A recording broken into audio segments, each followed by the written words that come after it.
How's it going, everybody? My name is LuckyBunz, and in today's video we're going to be breaking down Axew Community Day in Pokemon Go. Now with that being said, as always, if you guys do end up enjoying this video, if you do find it helpful, please make sure to smash that like button down below, helps me out a ton with the YouTube algorithm. But with that being said, let's go and get started. Alright, so Axew Com Day is going to take place on June 10th from 2 to 5 p.m. your local time. The bonuses are going to be as follows. Like normal, we're going to get 3-hour lure modules and incense. The special bonus is going to be 3 times catch experience, and then we're also going to be getting 2 times catch candy in addition to a 2 times chance to receive extra large candy from catching if you are level 31 or higher.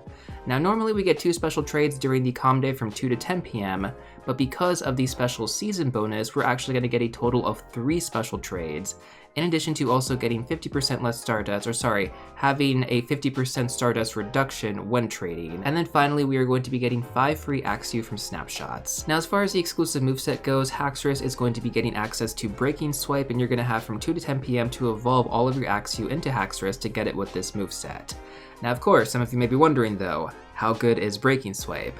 So all around for Haxorus, this is actually a major upgrade in both raids and PvP, and we're going to talk about that a little bit more in detail here in just a second. For PvP specifically, this is going to lower your opponent's attack by 1 stage each time you use it, and it's guaranteed to do that, so it's a really nice moveset to use in PvP.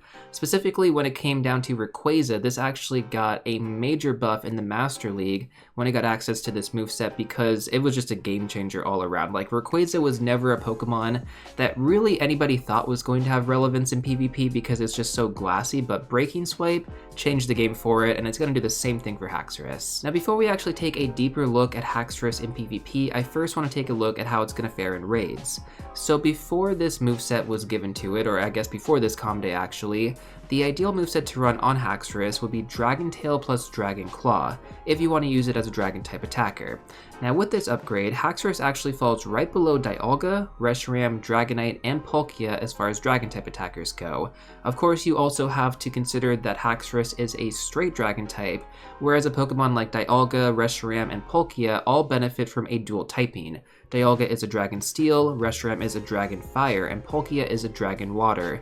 So as far as resistances go, those Pokemon are definitely going to be a lot better for that reason alone. But keep in mind, like, this is going to be a very accessible Pokemon to get during this Com Day, and the fact that it's only really a small difference in terms of overall DPS times TDO, that really says a lot in terms of how good Haxorus actually is now. Now previously, before Haxorus was given Breaking Swipe, it was only about like 1 point lower with Dragon Claw, so it wasn't like, you know, that much worse off. It's just that Haxorus is now a little bit more on the even playing field with these other Dragon-type Pokemon that have been known to be very meta-relevant. Now of course, that is just Haxorus in raids. Let's take a look at how Haxorus is going to do in PvP, and it's actually quite rare to see a Pokemon be both meta-relevant in PvP as well as raids from a Com Day, but Haxorus actually meets both of the criteria for that, and it's not just in one specific league either. Because Breaking Swipe is just in general a fantastic move for PvP because it is guaranteed to lower your opponent's attack by 1 stage, this makes Haxorus good in every single open league, in addition to very specific leagues as well, like Master League Premier Cup. And previously, this was the only place that Haxorus was actually good, was the Master League Premier Cup, but now you can pretty much run it in Open Great League, Open Ultra League, and even Open Master League. Yeah, Haxorus just got a major buff with this moveset. Now it is important to mention that the moveset is going to slightly vary for Haxorus depending on which open league you want to run it in.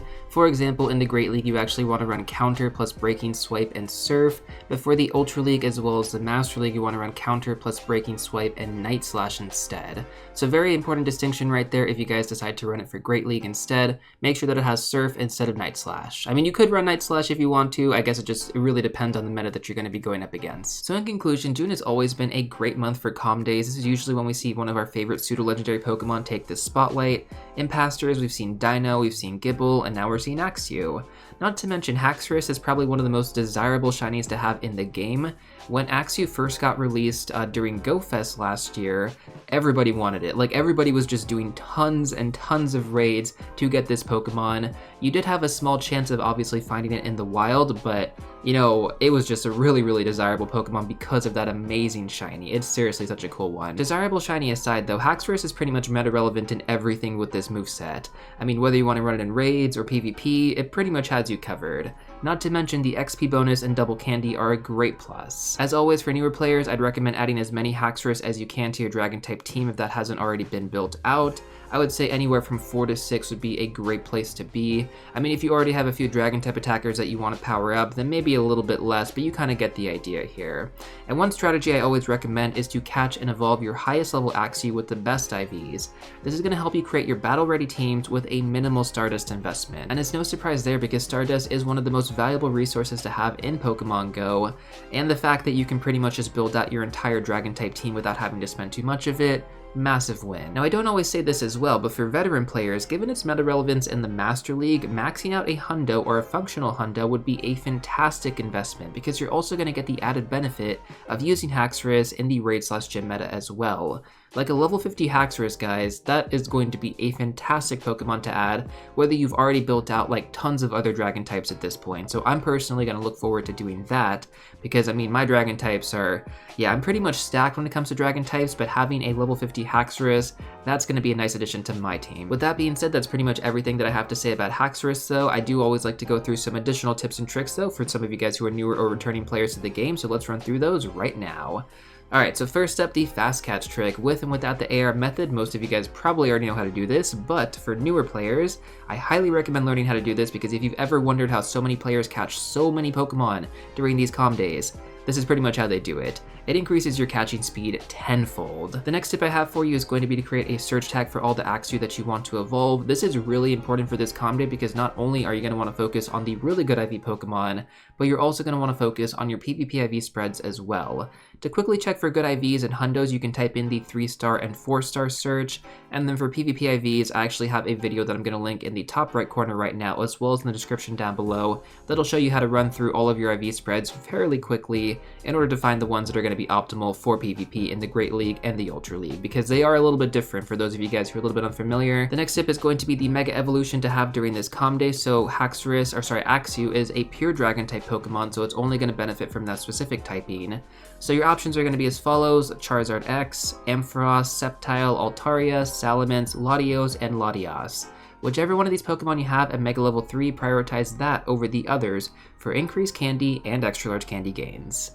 Next up, let's talk about storage space. So generally, I recommend a minimum of 100 open spots and ideally 250 plus. If you guys are having trouble kind of getting down to at least 100 though, I do have a full storage management guide that I'm going to link right now in the top right corner, as well as in the description down below. Storage space out of the way though, let's talk about bag space next. So ideally you guys want to have a combination of 200 red, great, and ultra balls, ideally 500 plus.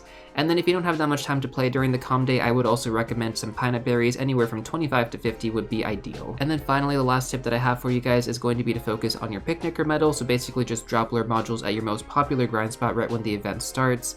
And pretty much the way that this works is that you get 1 point every single time somebody catches a Pokemon off your lure module. So in the right location, you can make some amazing progress, especially since lure modules are going to last 3 hours long. Anyways though, that's basically everything that I have for you guys in this video. If you're still looking for some more content, I'm going to recommend these 2 videos right here. But before you go, don't forget to smash that like button, subscribe, and I'll see you all real soon in the next one.